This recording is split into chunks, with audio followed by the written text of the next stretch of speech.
राधे राधे महाराज जी।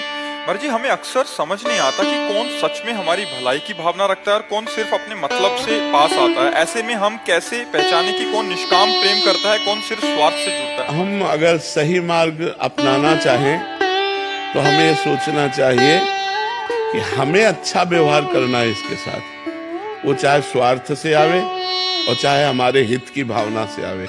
हमारा व्यवहार कैसा होना चाहिए, बस हमें अपना देखना है।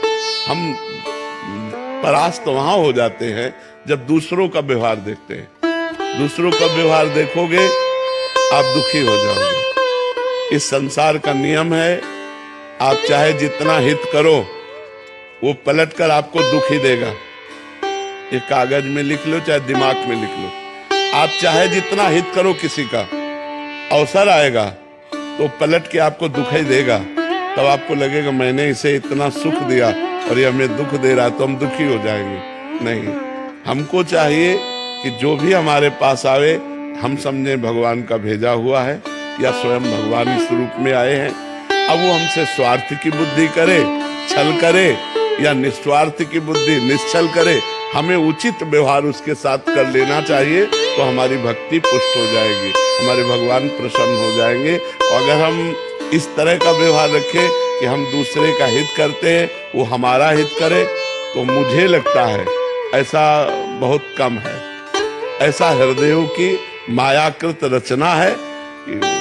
और हम लोग ये चाहते हैं कि अगर हम किसी का थोड़ा हित करें तो थोड़ा तो कृतज्ञता दिखाए, लेकिन असंभव है।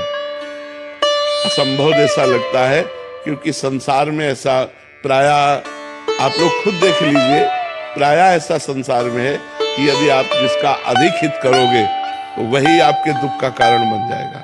और अगर हम वो हित भगवत मान करके करें तो सुख का कारण होगा। हमारा हृदय सुखी रहेगा कि हमें भगवान ने जैसी प्रेरणा की हमने कर दिया। अब उसके अंदर जितनी बुद्धि है, जैसी प्रेरणा वो कर रहा, हमें उससे लेना देना नहीं, हमें भगवान से लेना है। हमें भगवान की कृपा प्राप्त करनी है, तो हम दुखी नहीं होंगे।